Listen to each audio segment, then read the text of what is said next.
Hi guys, welcome to another massive meeting. This is these are sessions that we have every Sunday, and this is powered by Spirit of David Gospel Dance Club, and I'm just waiting for people to get on this live.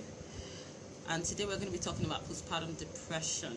This is something that affects a lot of people, a lot of women, right? And in turn, as a ripple effect, affects families as a large. So yeah, today we're going to be talking to Ayo Ayeni. She's a representative of PSN, and I think Ayo is on the live now. I'm just gonna work towards adding her.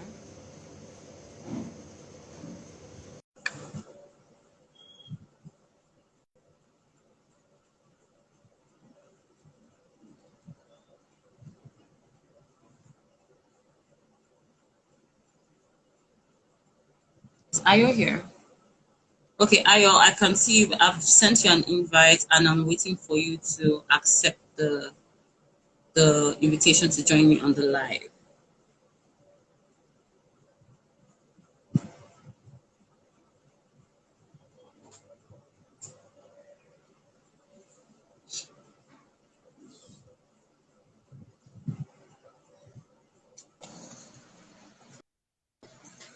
Hi, Ray. Hi. Oh Okay, my so God. put on my earphones. Super tired. See you. Hi. Hi, Ayo. How you doing? I'm well, well as can be. I'm trying to find the suitable spot Okay. for my legs. Okay, looks here. Yeah.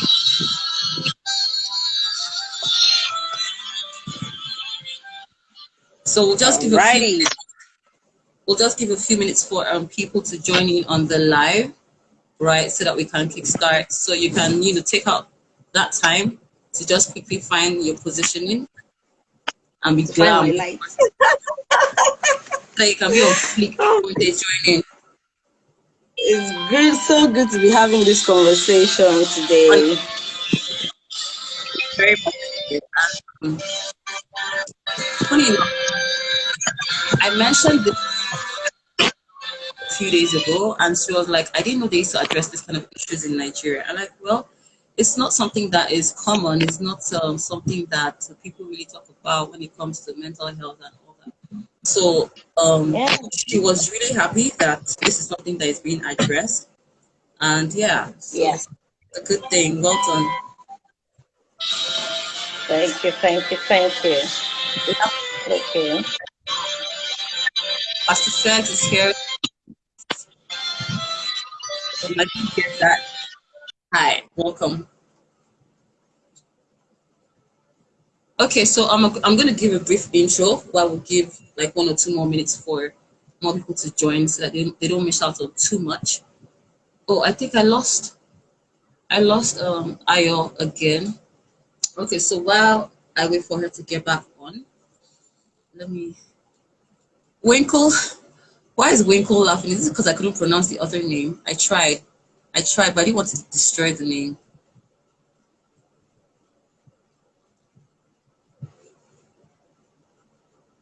Okay, so I lost Ayo on the live. I'm going to wait for her to get back on.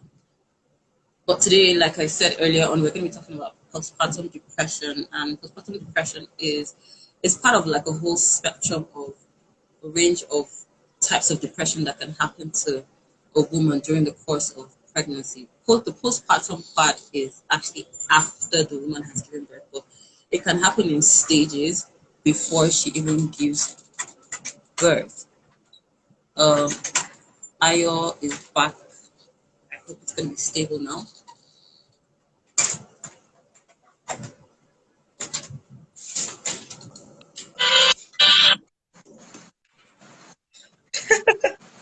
I'm back.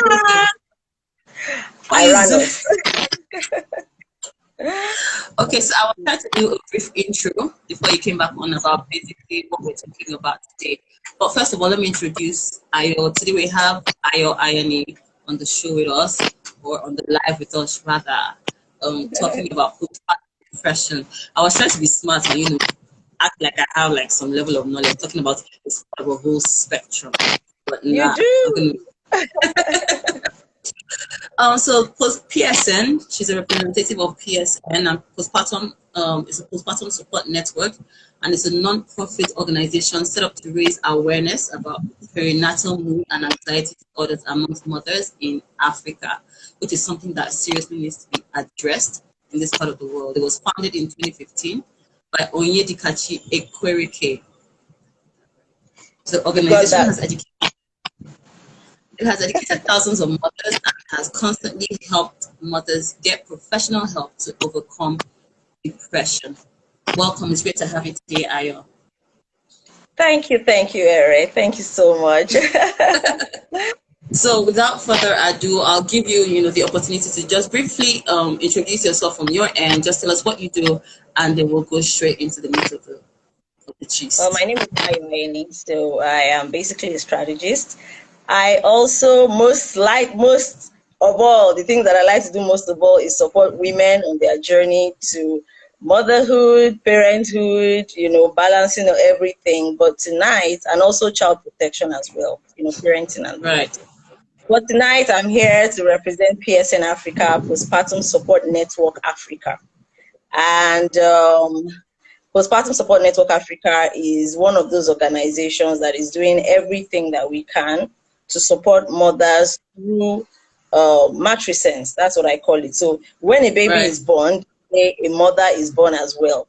So our job mostly is to help women validate all those feelings that our foremothers thought was strange. I mean, everything that everyone said, oh my God, they're just acting up, they're just, so we are here to validate things and give women the support that they really need. So we are here to support each other, basically. It's a social support group. We're here to support each other through that process of pregnancy, childbirth, and all the mood disorders that comes with it. Okay, thank you so much. So let's kick it off with what exactly is postpartum depression? Help us understand that term more. Well, everybody knows what depression is. Oh, I'm depressed. I mean, it's become such a loose term these days. But basically, postpartum depression is a spectrum of what we call PMADS. So PMADS are perinatal mood and anxiety disorders. So it's not one thing. It can be several feelings. So you can have different feelings during that period of your life. It's like a cocktail of a lot of things going on, right? So postnatal depression just happens to be one of them. So postnatal depression is that mood disorder where you just feel so extremely sad, you are unable to just enjoy the things you like to do. It's basically depression that comes on as a result of childbirth. That's it. So it's depression that comes as a result, that is triggered by childbirth. Pregnancy. It doesn't even have to be childbirth, pregnancy.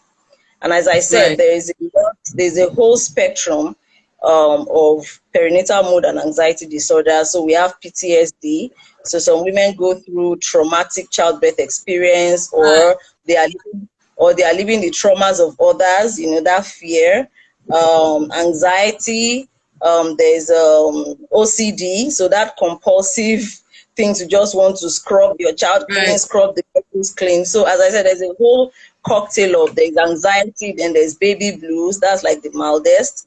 It comes and it goes most of the time. And then there's psychosis. So that's the gravest one that is not as common as the rest of them. The others. Okay, cool. So I think we basically have a general idea of what it is. So what could be the causes? Like, what are the things that trigger? What are the triggers for postpartum depression? Well, the trigger is different for every woman. Like for example, a husband and a wife would be in the birth room at the same time, the same pregnancy, the same everything. And one is traumatized and the other thing, oh my God, that was so great.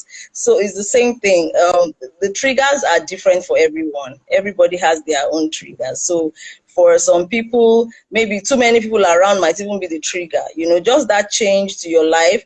But the most common is usually just that change, because nobody prepares you for that sudden change. First of all, there's all the hormones also play a role in this. So you have a lot of happy hormones when you are pregnant and everything. And then you give birth and boom, the sudden crash is one of could be a trigger. Basically, it's just personal triggers, things that just doesn't go down well with you. Then basically the change, the sudden change. Now you have this human lack of sleep is a very important one, because you know that the baby Right. is feeding through the night or crying. Then there's maybe even the baby crying, or just that feeling of inadequacy. Oh my God, am I doing the right thing? Am I doing this? Then there's also stress, you know, like you still have chores to do. You have to resume work in 2 weeks. You're looking for, so there's all of these things that could serve as triggers, but every woman trigger is different. And even with all those things going on, you're under pressure to just perform as if nothing has happened, like you're supposed to deliver 140%. That is Okay, true. so so now, based on this, what are the signs? What signs can be used to tell that a person is going through postpartum depression or any part of that spectrum? Or how can I, as an individual, identify that I'm actually going through something and this is a symptom of postpartum depression? Oh well, for most women, for some women, they just tend to cry a lot. They are edgy, so you basically just don't feel like yourself. So you know something is Right, different about the way that you. So compared to your regular self and this new self, you will feel it like, okay, maybe you don't enjoy the things you used to do before. You are just so overwhelmed. You feel so extremely sad.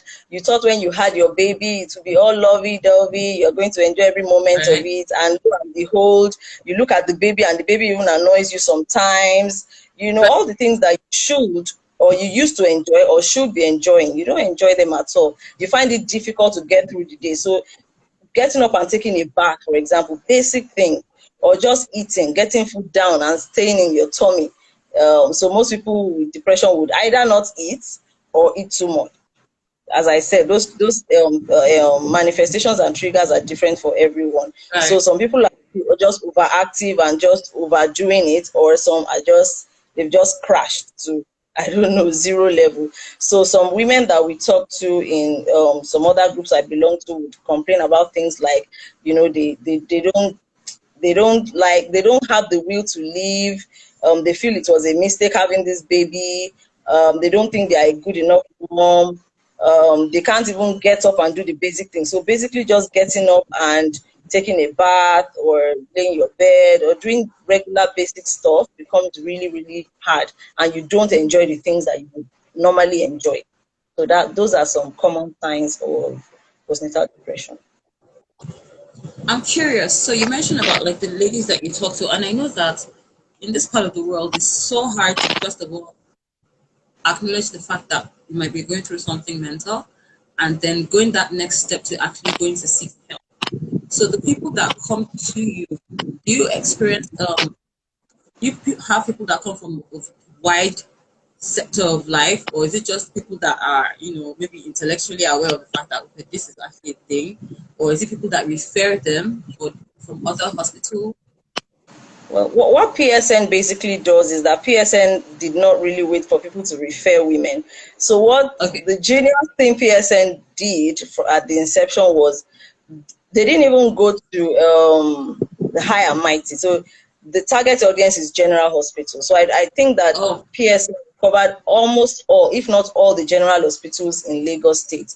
So those are the target audience. So all those women, I mean, in general hospital, you see a cocktail. So there's a lot of women who are up there right, intellectually. They just feel, oh, general hospital has nice doctors. Let's just manage the other side of them and they'll be there.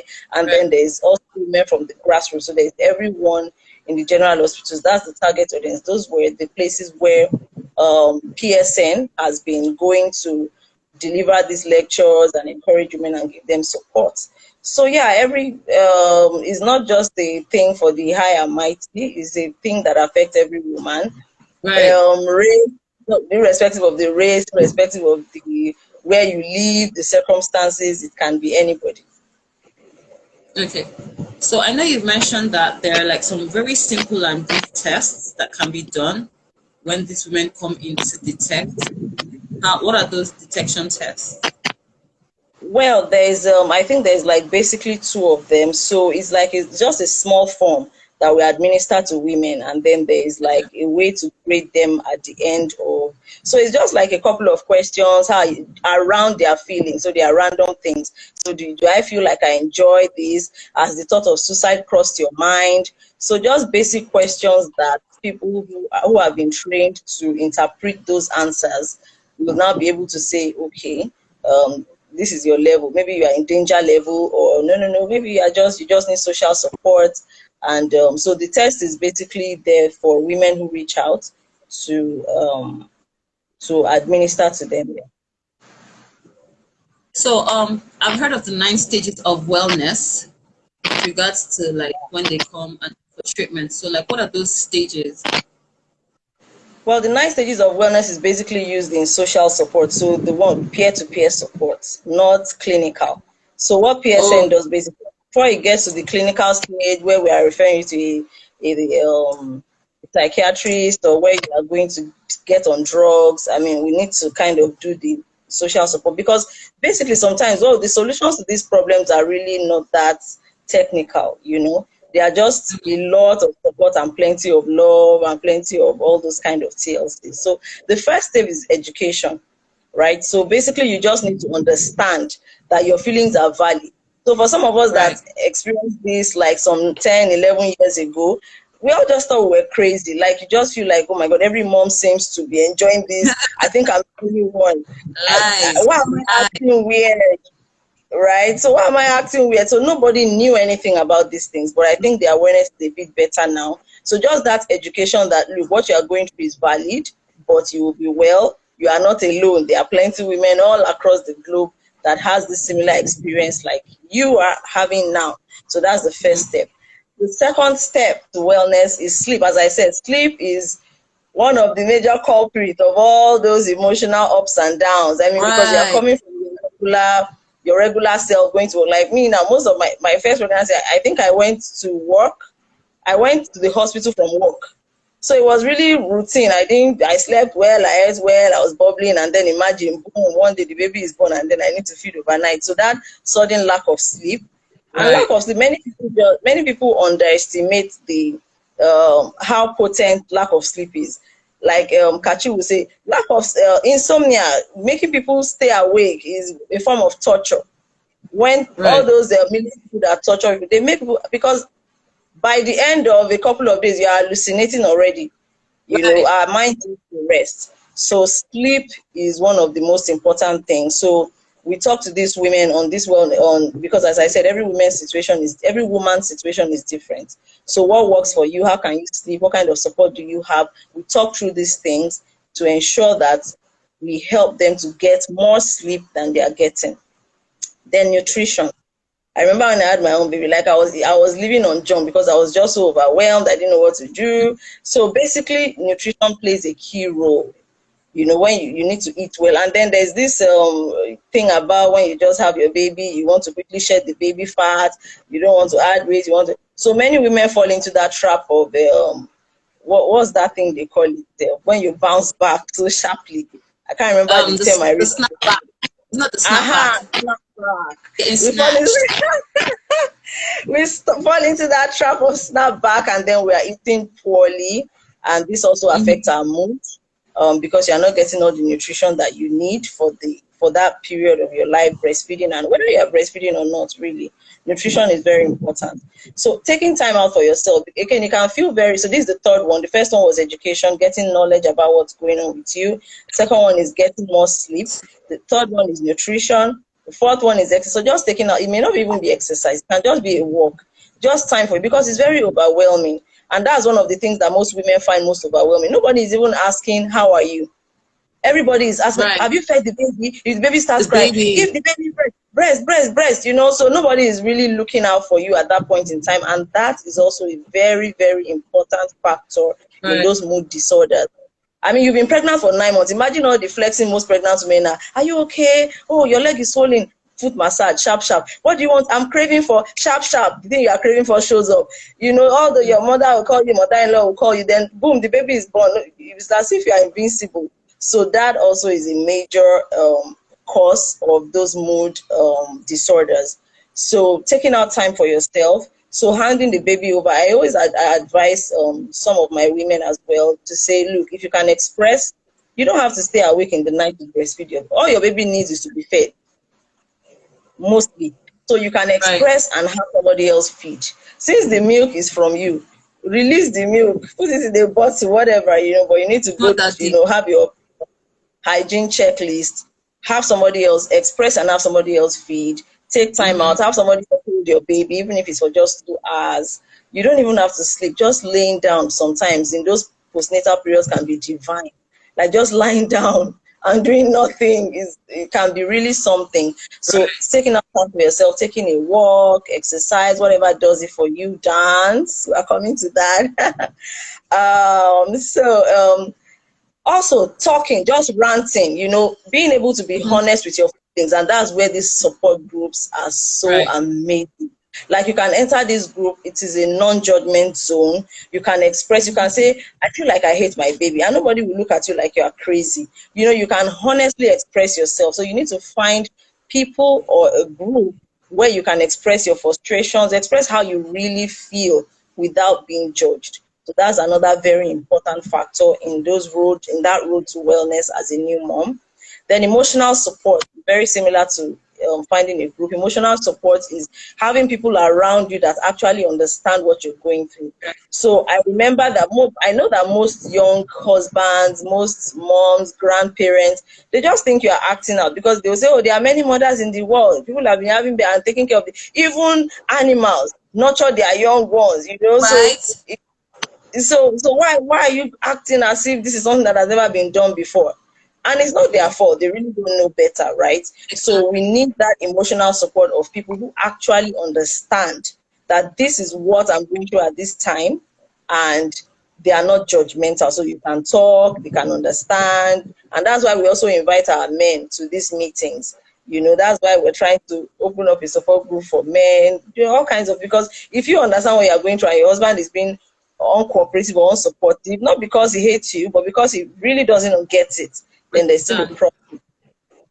Then there comes to practical support. I remember we're talking about how sometimes as women, we don't know how to take help. So there's help, but we are not Right. receiving. Sometimes, Right. right? We just want to do it away, away, away. So this is the time when you close your eyes to the imperfect ways people are doing stuff for you. Just let them basically get it done. Just take it. So yes, so that practical support of chores, holding the baby, cooking you a meal. So if your friend just gave birth, don't show up empty and they show up with a bowl of soup that they can keep in the freezer. All those kinds of things. They are apart from the emotional support, we need practical Right. support. I can talk all day, but my chores are waiting for me. I can talk all day, but Exactly. my older kid still needs to get his homework done. They still need to cuddle. They still need attention. So that practical support is very important as much as the emotional support. Then when all else fails, right? So all of this, we've done everything. We've given you support. We've given you hugs and kisses. Somebody is doing your chores. Somebody is popping in and checking on you all the time. Your husband is supportive, but you don't seem, it doesn't seem to be helping. Then we refer to um, therapists, medical health providers in the area of mental health who are able to assess the situation further and prescribe um, medication if necessary. So yeah, those are the steps to wellness, and then there's also a plan of action. So when we go through all of these things with ourselves or with other women we are trying to support, then we need a plan of action. So you've known that you need sleep, but how are you going to where is the time to get this sleep, right? So Exactly. I told you now that you need nutrition, but look, I'm hardly able to get out of bed. I'm not going to be able to cook these nutritious meals for myself. So those plans of action, okay, is there somebody we can call? So tailored to your very own needs, to your Right. very own situation. We need to draw that plan of action out of all these steps that we have listed. Right. Thank you. So basically, the 9 steps include education, being aware of what it is that you're experiencing, and how to, Yeah, draw closer to things that will make you feel better. Getting enough yes, sleep, as hard as that might seem. You could just be lying down and just, even if you're not asleep, just get some rest. Be still. you know, And then nutrition. also very difficult in that period of time, but super important, some type of exercise or activity. And then talking to people within a support group, a safe space, right, where you can talk to people without the fear of being judged, people that understand what you're going through, getting emotional support, whether it's from friends, family, and then practical support for like The things that need to be yeah, done. that need to be done, but like you just don't want to hand them over. And then apart from all that, if everything doesn't go well, then that's when you guys do the whole referral to a specialist, and then Yeah. based on the person's life and the availability to help, you do a plan of action. Okay, Yep, indeed. so You got it then right. what did you say? I said you got it right. I'm That is the I'm a test. student. I'm an I A know, plus. Okay, right? actually, I can't tell you what I graduated with. Let's believe.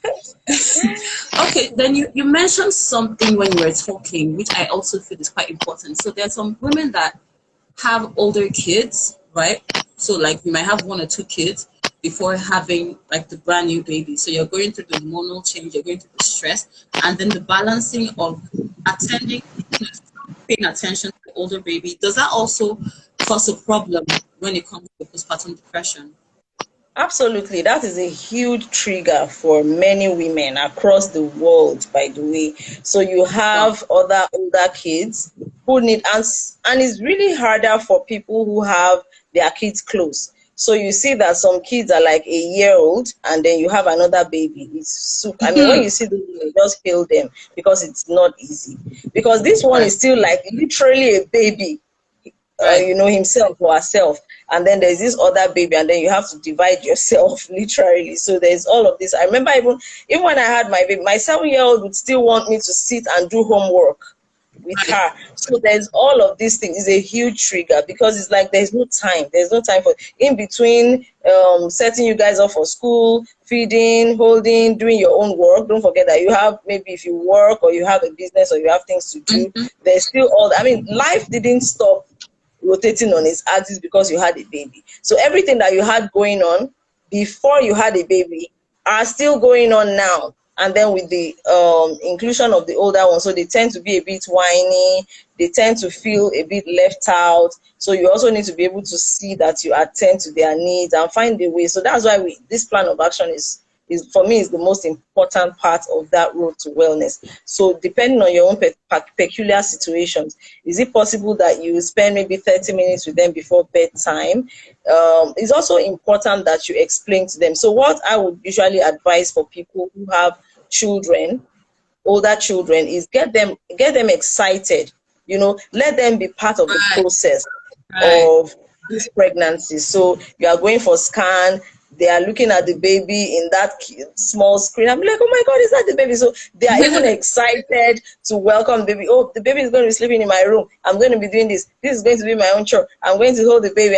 So they are very excited before the baby is born. If you are able to carry them along in a very healthy way, then they're excited. So when the baby is here, then you keep on talking to them. Okay, if they need you to do something and you are doing, then you are big now. You are big.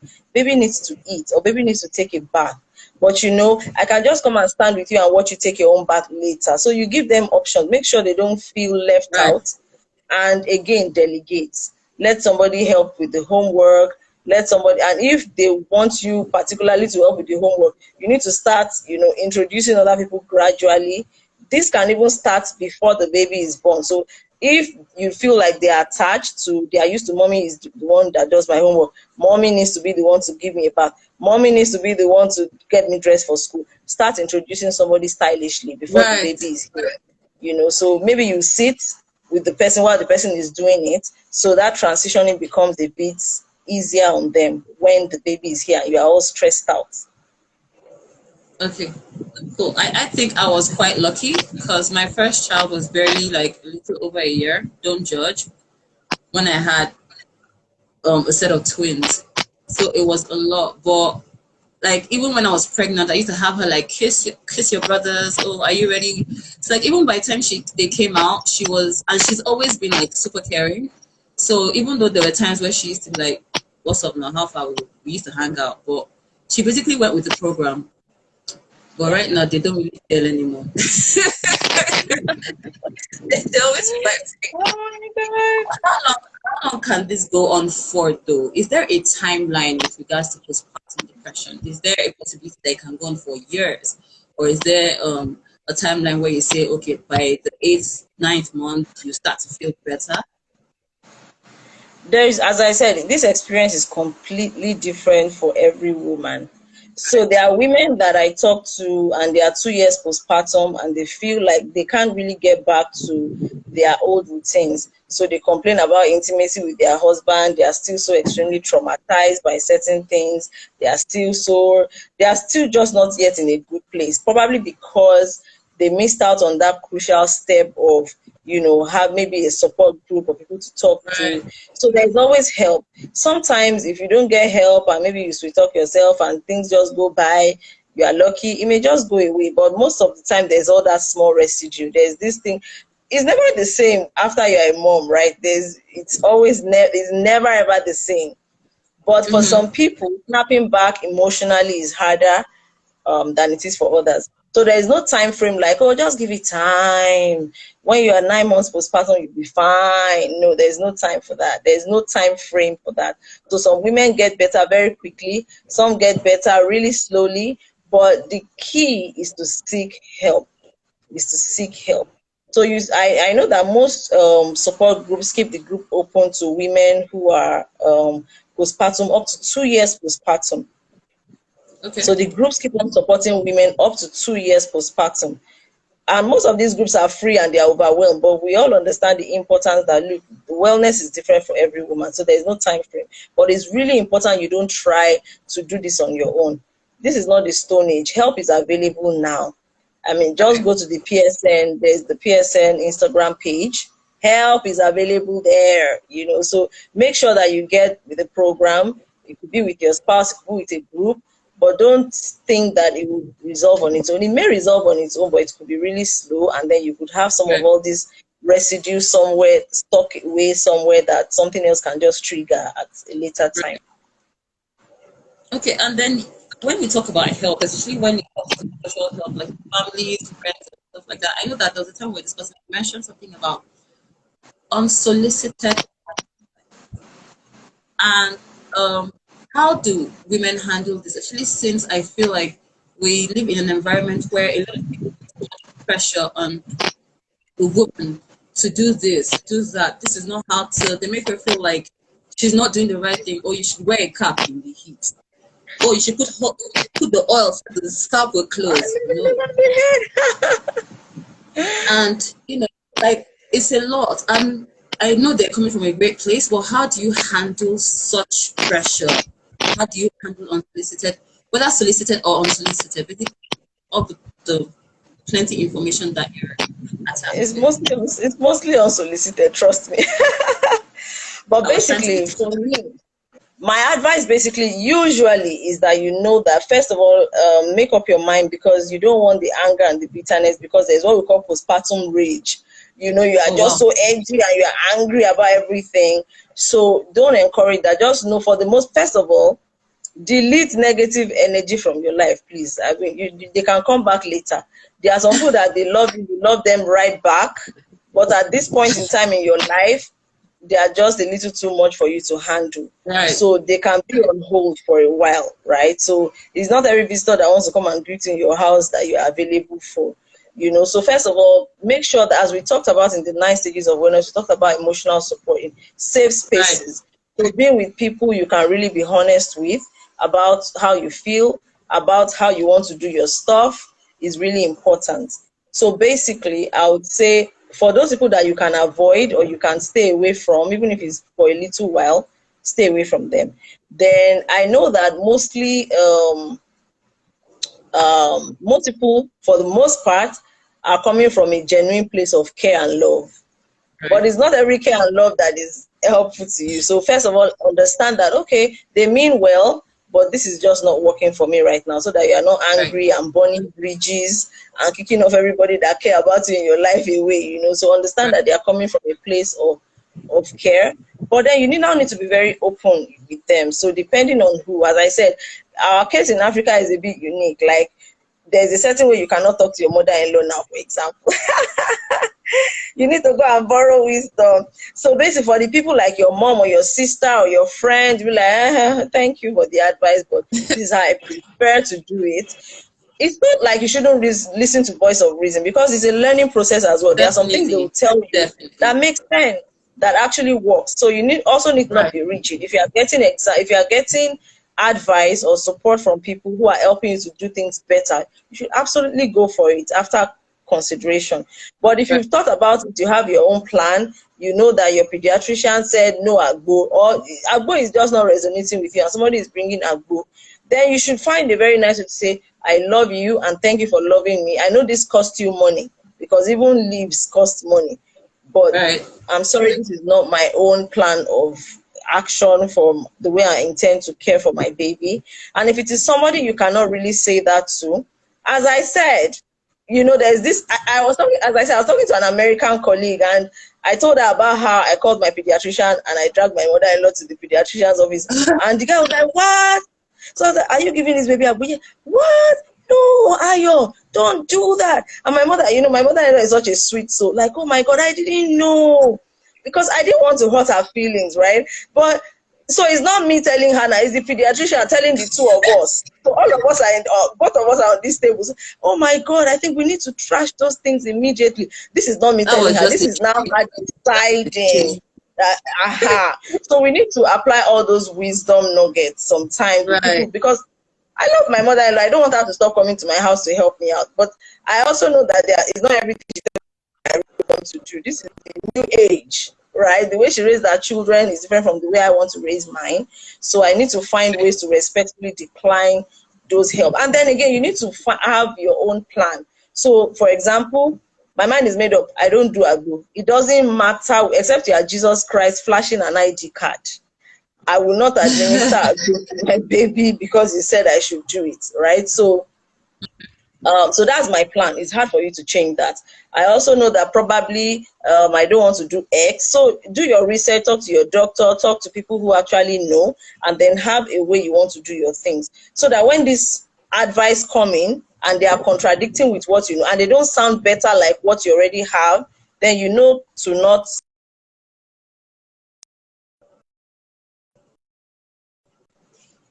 get around all those unsolicited advice. Okay. Thank you.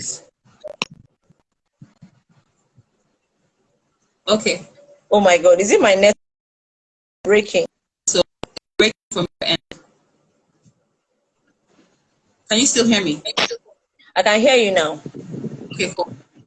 Okay, cool. Thank you so much for that, because that really addresses a lot of things that, especially when it comes to the in-laws and the people that come to stay to help you, honestly trying to do their best from what they know, from the knowledge that they have, which worked for them or incidentally seemed to work, as the child got better or something, like putting thread on the hair and the hiccups go because it took you like 5 minutes to find the thread.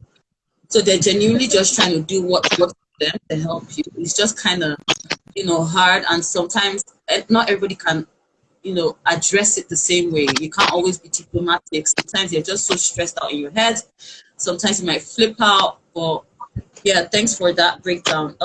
With regards to support with PSN as a body now, how do you guys come in? Your support groups, how do they play? How does one get to access these support groups? What is it, affordable? Is it physical? How do you run the support? Well, the support groups are actually free, and if you go to the Instagram and the PSN Africa at PSN Africa, everything you need is on that Instagram page. So just reach out. You can send a DM. You can use there's a Linktree link there, so you can just use that link.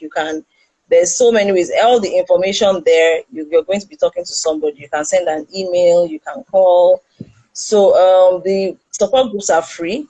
Obviously, you need to reach out for us to know that you need help. And then when you reach out, assessments will be made, and then you'll be put in an appropriate support group, and you'll be supported appropriately, depending on what your needs are. And as I said, PSN Africa on Instagram, Everything you need is right there for you to reach out to PSN Africa. And apart from the support groups, as I said before the COVID, I mean, COVID has changed a lot, and the support groups are online because obviously Okay. COVID. So COVID has changed a lot of the dynamics of PSN. So before now, as I said, we would usually go to antenatal clinics of general hospitals and speak to women, run tests on them to check how they are feeling, who is in danger of this mood disorders, depression, or whatever it is, encourage them. So before they even have children, all of these triggers that may show up after the baby is born, we try as much as possible to address them before they are born. And there's always someone somewhere in PSN who is going to offer that support. Just go to @PSN Africa on Instagram, and all the information you need is right there. Thank you. So the online support groups, is it on the website? Is it can they join like WhatsApp groups? What kind of No, online you will platform? be, once you reach out, the PSN Africa will put you into the group. So it's not something you can just join on your own. Obviously, you can't just join a group. You need to understand the rules. We need to understand where you are at in your journey. We need to understand you as a human being first before we just absorb. So basically, you reach out first, and once you reach out, that is the beginning of the end of most of your problems. So we just take it from there. So the key is just to reach out, and the help is available. Just reach out. Reach out. Then earlier on you mentioned something about, apart from the normal symptoms and the feelings that people experience during depression, you mentioned about psychosis and like darker levels of this spectrum that people experience. Can you throw a little bit more light on that? On psychosis, Yeah, and the darker level of postpartum depression. well, I think that's about the darker level. Yes, Psychosis is on the extreme end is right. there on the extreme left. Is it right or left now? Of the spectrum of perinatal mood. So they are the bit subtle ones, the baby blues, where you cry for a few days and then you are all better, all the way up to psychosis. So psychosis is the one that I mean, I think this thing has been around for a long time. Yorubas will call it abisin. Yeah. That's you gave birth and you ran mad. That's the literal translation. Oh wow. I think I've heard my mom say abisin. So she gave birth and ran mad. So basically, they are like mentally, physical, in every way unstable as a result of their perinatal state. So psychosis is just like on the extreme left of it. It is the total breakdown, like the mind is absolutely not functioning right anymore. So those ones require a higher level of care, better diagnosis, medication. Those women need to be on medication. Those are the ones, like the lady, I can't remember, that the one that murdered her baby. So these people tend to commit infanticide. These are the women, these are the people that tend to commit infanticide, that has killed their own babies, or Right. suicide, kill their own selves. So those are the kind of, or even kill other people. So as I said, the mind has just completely broken down. So they can just see someone, and so they can be a danger to themselves and to their babies and to others around them. So those kinds of people need urgent, it's an emergency, it's a medical emergency. They need help, they need care, and they need support and medication. So they need professionals. This is not a thing of social support or talking about getting them to sleep more. We have passed No. that stage since. So this is a medical emergency. These women need to be checked into hospitals and to be seen by appropriate specialists. And we've So seen a is lot of them. psychosis? We've seen a couple of them even in Nigeria. There's one lady that was on TV that they said she murdered her own baby, I think last year, middle of last year or so. She murdered her own baby and stuff like that. Those are classic cases of psychosis, because you look at the lady, and for people who are, for trained eyes, it's not really that difficult, because she's not showing any sign of Right. remorse, she's emotionless, so it's not all of them that are acting out like, mentally deranged. Some of them look normal, they act normal, they even talk Exactly. normal sometimes, but so they need trained eyes to be able to do this further diagnosis and help further. And this psychosis it still stems from like the normal triggers, like the hormonal changes and all that, and then is it that they just become very extreme, or are there other underlying issues that might have been at play, and then these things just made it come out more? Yes, for a lot of these women, for most of the cases of psychosis that I have been opportune to read case studies, they usually have quite a lot of underlying issues. So many of these women they already have existing mental health conditions. Some of Right. them are being treated, and then some of them, when they get pregnant, they stop using their drugs, and because they feel maybe it's a danger to the baby, blah blah blah, or for whatever reasons, so they stop. So many of them have existing mental conditions. Many of them have experienced extreme stress within the perinatal period. So there's, mental health is really a bit complicated. It's not like you have malaria, that, oh, my mosquito beats me and then I have malaria, and so, but Right. it's not like A plus A is equal to B. So our minds it's just a very complex thing to understand. And that's why I said people need specialists to really look at these cases. So there is no one thing that can say, but for most of the cases that I've read about perinatal psychosis, they had existing um, mental health issues that were being treated or not treated, and then they had a lot of, maybe there's a lot of some extreme trauma, or the circumstances surrounding their birth, or maybe like zero support. You just lost it, and the trigger can be something little. As I said, the mind is a very Right. complex and delicate thing. It could be a little trigger, it could be a big trigger, it could be any kind of trigger, and boom, the mind cannot just take it anymore, and then they lose it. Okay. Now talking from a personal experience, right? Even though you are um, a professional when it comes to support for postpartum depression, have you at any point in time with your own pregnancies and deliveries experienced postpartum depression? Oh my God, you were breaking off quite a lot. I didn't get that. I was basically asking if you yourself had experienced postpartum depression at any point in time in any of your pregnancies. Oh yeah. For most of us in this work, most of us are coming from the I don't know, the energy of our own experiences. So yes, for Right. my first baby, I was a complete mess. It was really bad. And at that time, I'd never heard about postnatal depression. So I Mm-hmm. was just trying to figure it out on my own. Why am I feeling this way? Why am I acting the way I'm acting? So as I said, it's a whole spectrum. And for most times, you don't really experience one thing. It's usually a cocktail of all these things on the spectrum. So there's intrusive thoughts, like you are holding your baby, or in your mind you think the baby drowned. You are giving your baby a bath, Oh my in God. shallow water, and you are thinking that, oh Oh my God, my baby drowned. My baby is going to drown. My baby will fall. As I told you, my baby was jaundice. So even after the phototherapy, we're still advised to hold her in the sun. So I will hold her in the sun on my veranda. Unfortunately, I live upstairs, and I'm seeing my baby on the floor downstairs, like this baby will fall. Something will happen. What if I sleep? Am I holding her right? Then there's all this. So after a while of, then I had traumatic birth. So my birth experience was extremely traumatizing, and all of those things. It's a cocktail of things. And then after a while, my my. mind I just broke down. So I just went to level zero, and that's when I What? started, and that's when I started getting okay. But it was really hard because nobody told me. All through the time I had that experience, I didn't have one person that pointed me to um what's it Support. called, postnatal depression or any of those mood and anxiety disorders. It's just a lot of support system around. Luckily for me, I had my friend Terry around, and that's why I know how to pronounce your name. I just removed the T from my friend Terry's name. I said, oh, Ere, I will never pronounce your name well.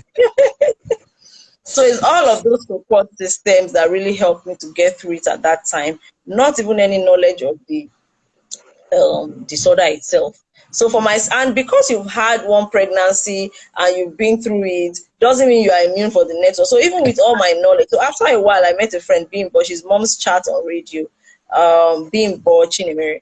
So she also went through that. Hers was even a bit more serious than mine. And then look, somehow we both just figured out, oh my God, those were valid feelings. She had a radio show at the Yes. time, and it was really exciting to find out that you weren't crazy. And you feel like quite a genius, that, oh my God, I'm proud of myself. I got through all that without all this fancy support that is available to moms now. So Right. yes. But for the second one as well, there's always triggers. So my sister-in-law lost her baby, and then you'll be thinking, oh my God, what if I lose my own too?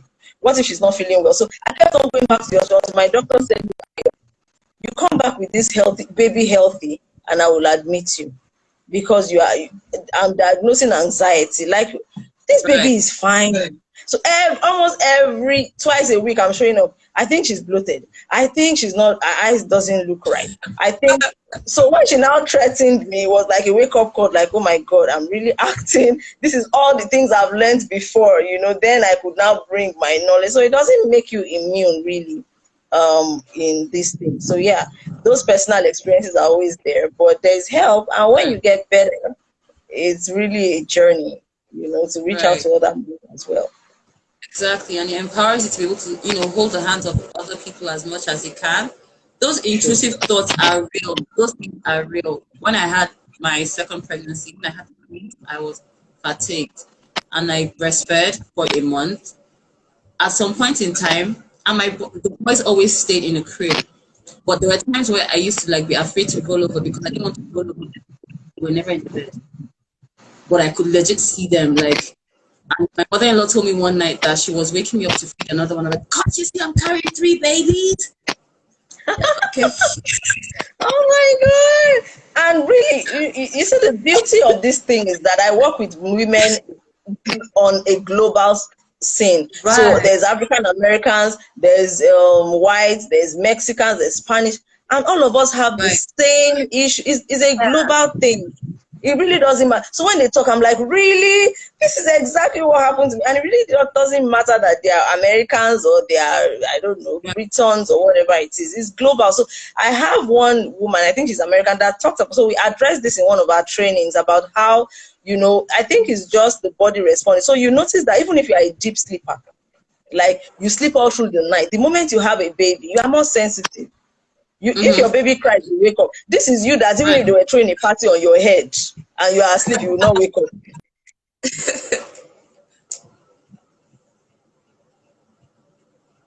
Ayo, did I lose Ayo? I think Ayo's network is misbehaving. Can you hear me?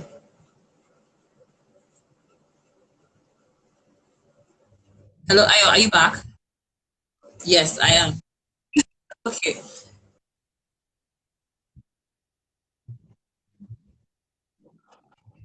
The process of giving birth is so complex. It is so robust. So even for deep sleepers, ask any deep sleeper, they will usually wake up to feed their baby. Even if they have to sleep, breastfeed, they will still get up. They are more sensitive. So Right. one of our psychiatrists, when we were discussing why, because trainers too need to be trained. So they were asking, women talk about, and they say, yes, that your mind is a lot more alert. And that's why sometimes when you're like, oh my God, so this thing you said happened to you. I think it was a Spanish woman that said that she would literally wake up and people would be saying, I want to breastfeed my baby out while she's sleeping. Others will be telling her that this is what you were saying while you were sleeping. So she was like, Yes. yeah, that shows that your body is working right, your mind is working right. So it's nothing to be afraid of. That heightened sensitivity of being a mother and having another human being that depends on you helps our minds to be really alert. What about for the men though? Because I know we don't have too much time, but is there a support for the men? Because I know that at the end of the day, the women are heavily affected by the pregnancy, by the delivery. But the men, at least, there's some men that are also affected in a way. Maybe it's the change in the dynamics of the relationship. There's the balance is not there anymore. Sometimes they don't even know how to adjust. There's some men that are legit jealous. There's some men that don't know how to be there for their wives, so they're just confused. So he's here, she's there. You want to help, but you don't know how to help. It's a whole mishmash. Do you have support for the husbands as well? Well, not at the moment, but for you know, in hospitals they encourage men to come for antenatal as well. And during the Right. visit of PSF to these hospitals, we've encountered several men, and this is why it's important. Because the truth is, it's not some men. A pregnancy would affect every man, you know, Right. in maybe a different way. Perhaps you are thinking of, oh my God, I'm going to push the baby. You are thinking of the pain. He is thinking of the bills. He's thinking of so there is something going on in everybody's mind within that dynamics. The grandmother too, they are praying for their children. So everybody within that space is affected one way or the other. And yes, you're right. We had a case study of postnatal depression in men. It exists. There are many Right. men that also go through postnatal depression. Many. It's just that they are unreported and they are not talked about. There are many men who commit infanticide. You know, they are triggered by the way their Oh baby wow. is. They are not used to the noise. So you have this baby who cries and cries and cries all the time. There's several records, because we do a lot of case studies of men who have murdered their own children from a place of mental health disorder. So they were Right. just triggered by the baby was just crying and crying and crying and crying and crying, and they couldn't take it anymore, and they just put a pillow to shut the baby up, and that was the end. You know, so every man is affected by the pregnancies of their wives. So we encourage men, and you're right, we're also looking at, you know, support groups for men, but in the meantime we encourage men to come for antenatal, join your women in these groups if it's allowed. It's just that it's usually not allowed, you know, because there are other women there who may want to talk freely and won't be very And free private. with girls of men. Yeah. So these are things that we may need to be looking into also at PSN Africa, to maybe have support groups for men and look at the unique dynamics of how men's mental health is affected by the birth of their babies and the pregnancies of their wives as well. So yes, they are affected. It's just that people are not talking about it and they are undocumented. Right. Oh my God, it's been a wonderful time with you. I've learned so much. And I'm really glad that you guys are working hard to make this something that is addressed in part of the world. Because, like I mentioned earlier, on showing the fact that you're going through something is seen as a weakness. Because, you know, a lot of times they'll just say, oh, okay, go to the born, dogs give birth and they're okay. This woman gave birth in the middle of the market last week and she's fine. What is your own problem? You have help, you have this, you have that. So they just feel like, as long as this has been going on for years, then yours shouldn't be different. Just suck it up Suck and it be a up. woman. And yes, which is really not the case. I'm sure that Yeah, even all those old generation women went through it. It's just that it was not talked about. That's the truth. exactly. There's Exactly. no time. I wanted to talk about SOD and how I told you that I went through a training where they were saying dance therapy for recovery of women, Right. but they were Oyinbo Right. people. So I'm like, what? Please, this does not apply to us Nigerians. But I'm really glad that SOD is coming out to do Yeah. stuff like this. You know, I mean, coming out to talk about these issues. They are really important. So, what role do you Mm-hmm. think dance plays in our wellness? How can SOD Oh, also maybe do I'm trying to dance flip the therapy? table. Are you trying to flip the table? The table is flipped, but So, not for right. you. But really, yes. So, dance is a really good form of therapy, especially for people that enjoy movement. And you know that there are a lot of, especially women, that keep their passion, a lot of things that they enjoy for the other aspects of life, for jobs, for marriage, for children. Someone like me now, yeah, I have my kids, I have my husband, I have my home, I have my job, but I still hold on to that dance because I think that if I don't do, even at home, they won't be happy. Like it's, I'm just always angry, and the dance Is your with thing. the combined with the fact that it's something that is a ministry. We're not just going to move and just like, hey, we're dabbing. No, this is something that you're using to spread. But yeah, dance, when it comes to dance, is very therapeutic. And I know that Spirit of David has had various sessions where they've gone across various platforms, even to prisons, you know, to take dance, right, to these people, help them experience God through dance, have sessions with people. And a lot of people are just, you know, saved and helped, or, you know, just spoken to by these acts. So yeah, dance therapy is something that definitely works, and we will be glad to work with PSN to make it an actual thing. And I think Pastor Shex is on this call. Ayo is a defaulting wannabe member, so we need to rope her in so that, because apparently Rock the she's been a super in. fan, for years, but she's just watching from the sidelines. So we need to drag her into the fold. But yes, this is something that I feel we can work on together and take this to like the very next higher level. Thank you so much, Ayo. Thank you, Mary. We're going to talk some more later. Thanks, everyone, for joining. Bye. Bye, guys. Thank you so much. Just to recap, we're talking about postpartum depression, the triggers, the causes, how you can identify that you're going through postpartum depression, and it's part of the spectrum. It may not necessarily start after the pregnancy. It could start during the course of the pregnancy. Maybe the pregnancy is traumatic, your hormones are imbalanced, you're not getting the right kind of support that you need after pregnancy, or after pregnancy, you're not getting enough sleep, exercise, diet, the kind of support that you would have expected is not available. All these things work together to create some feelings that on a normal day you might not necessarily have had. Feelings of attachment. Some people even want to hold their babies. Some people just go into bouts of sadness, you're crying, and all these things are valid feelings. And if you feel like these are things that you're experiencing or have experienced, or you know someone that is experiencing this, please reach out to at PSN Africa on Instagram. They are ready to, pull you into a support group, help you address what it is that you're going through. They do various forms of testing by giving you forms, ask some certain questions, and they're able to identify your level of, should I call it, the level of your condition, right? And they give you the necessary support. And PSN Africa, the support is absolutely free. It's a free platform that is reaching out to support women during their times, during this postpartum depression situation that they may be going through. So thank you, Ayo. Have a wonderful night. God bless you. We're going to talk about the dance collabo. Before you go, do this for me. Let me see. This is your test. No, no. Oh God.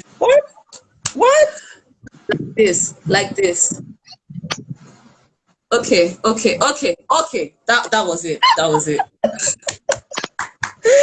Oh my God! See you guys. Thank you. Good night. Bye.